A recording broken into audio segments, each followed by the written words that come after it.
Bonjour à tous, bienvenue sur Fan de couteaux. Aujourd'hui on va parler de la législation des couteaux, savoir si on a le droit ou pas d'en avoir sur soi, de le porter, de le transporter, si on doit les transporter, comment les transporter. Je vais essayer de couvrir un petit peu tout le sujet parce qu'on pose souvent la question. Savoir est-ce que j'ai le droit d'avoir ce couteau là sur moi. On a tous entendu parler de ces légendes urbaines qui disent que si la lame elle dépasse pas la paume de la main, on aura le droit de le transporter. Faux. Si on a un couteau avec une lame qui ne se bloque pas, on a le droit de le transporter. C'est faux. Il n'y a qu'une seule chose à savoir, le port et le transport d'une arme de catégorie D, donc un couteau, est interdite.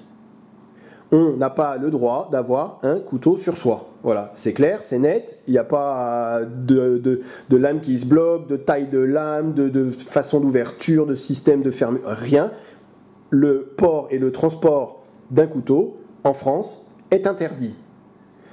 Alors après, il y a des motifs légitimes qui font qu'on a le droit d'avoir un couteau sur soi.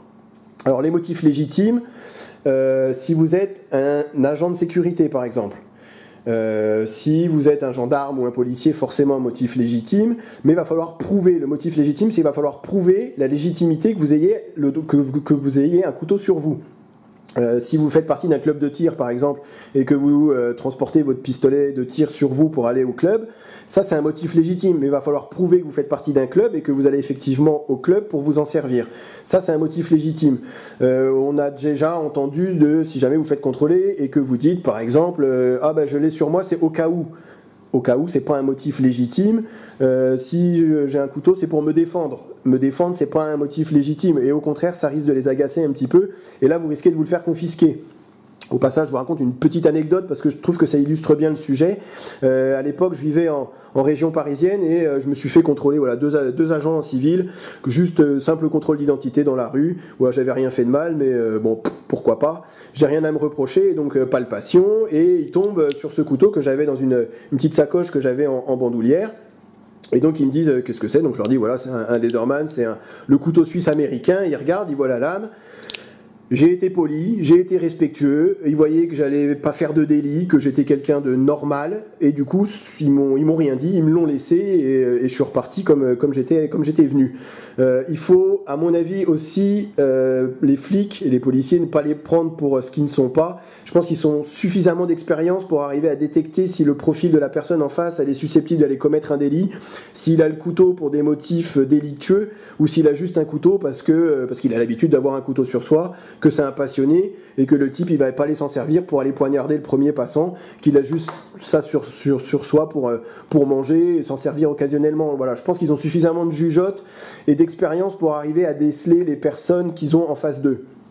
Après, c'est sûr que moi je vis à la campagne, dans un bien reculé où j'ai toujours un couteau sur moi. Lorsque je vais faire les courses, par exemple, j'ai toujours un petit pliant sur moi. Je ne vais pas aller au supermarché avec une hache, avec une machette. Enfin voilà, après, faut être un petit peu logique aussi. Si j'habitais par contre la région parisienne, si j'habitais encore la région parisienne en ce moment et que je devais prendre le métro par exemple pour aller travailler ou aller dans des endroits où il y a des manifestations, enfin voilà, toutes ces choses-là, honnêtement, j'éviterais de prendre n'importe quel couteau, puisque là c'est sûr que vous allez vous faire soit contrôler, soit vous le faire confisquer et pourquoi pas même vous faire arrêter. En ce moment, tout le monde est un peu sur les dents, donc il faut faire gaffe de là où vous allez également. Il faut avoir un petit peu de jugeote. J'irai pas, surtout avec l'euro qui arrive, voilà, à la bord d'un stade de foot par exemple, évitez d'avoir un couteau sur vous. C'est juste de la logique. Vous allez forcément vous faire, si vous vous faites contrôler, vous allez forcément vous le faire confisquer. Par contre, là, si je vais au supermarché à côté de chez moi et que je me fais contrôler, honnêtement, ici, tous les anciens, ils ont tous un laïol, ils ont tous un opinel sur eux, ils s'en servent pour manger. Je pense pas que même avec un couteau comme ça, ils aillent m'embêter. Déjà, ils me connaissent tous plus ou moins, parce que voilà, comme je vous dis, dans les petits villages, tout le monde se connaît. Je suis quelqu'un de normal, sérieux. Enfin voilà, je cause pas d'ennui ni à personne. Donc je pense pas que j'aillerais me faire embêter, même si c'est interdit. Je répète, c'est interdit de transporter un couteau, peu importe le couteau. Dernière petite chose pour le transport, parce que ça m'arrive, et j'imagine que vous aussi, lorsque je pars en vacances, lorsque je vais voir des potes et que je vais montrer un peu mes nouvelles acquisitions et tout, ça m'arrive de transporter des couteaux sur soi. On a le droit, alors c'est pas marqué dans la loi, mais si jamais le couteau il n'est pas directement accessible, ça veut dire, ou les couteaux, c'est sûr que si vous mettez des couteaux dans la boîte à gants, là on peut dire qu'ils sont directement accessibles, ça peut paraître un peu suspicieux. Par contre, vous avez vu, moi pour le transport des pliants, ils sont dans une mallette rangée, la mallette elle est fermée à clé et la mallette elle est rangée dans le coffre de la voiture. Là ils ne sont pas directement accessibles et dans ce cas-là, on aura le droit, je pense, et je suis quasi sûr, on aura le droit de les transporter. Vous pourrez leur expliquer que vous allez faire un bivouac, que vous allez les exposer, que vous êtes un collectionneur, que vous allez les vendre, enfin peu importe. Voilà, il y a des explications. S'ils ne sont pas directement accessibles, vous n'aurez pas d'ennui. Par contre, si vous avez 10 couteaux dans les poches, là ils sont directement accessibles. Et puis là, ça va être un peu plus suspicieux en tout cas. Voilà, j'espère que j'ai été clair. C'est pas compliqué. On n'a pas le droit d'avoir un couteau sur soi. Après, il faut être malin, il faut être logique également. Ça dépend où vous vous trouvez. Si jamais vous avez un doute en disant est-ce que je le prends, est-ce que je le prends pas, je risque de... Prenez pas. Voilà, ça sert à rien de chercher les ennuis.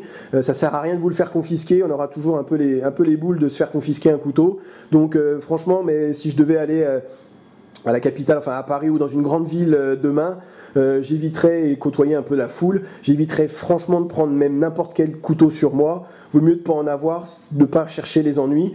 Par contre, c'est clair que lorsque je me balade ici à la campagne et voilà, où il n'y a vraiment personne, c'est clair que j'ai un couteau sur moi, même si, je le répète, c'est interdit d'avoir un couteau sur soi. Soyez prudents, ne cherchez pas les ennuis, vaut mieux les garder à la maison, bien les regarder, voilà, en profiter, plutôt que d'aller se balader avec et risquer de vous le faire confisquer.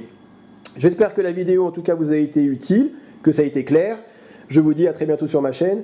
Au passage, allez, je vous montre. Ici un Enzo en D2, le Trapper 95, magnifique petit couteau que je viens de recevoir. Là, parce qu'on va me poser la question, donc je les montre. Ici, le Manix Lightweight en acier S110V. Ça, cet acier-là, c'est une pure merveille.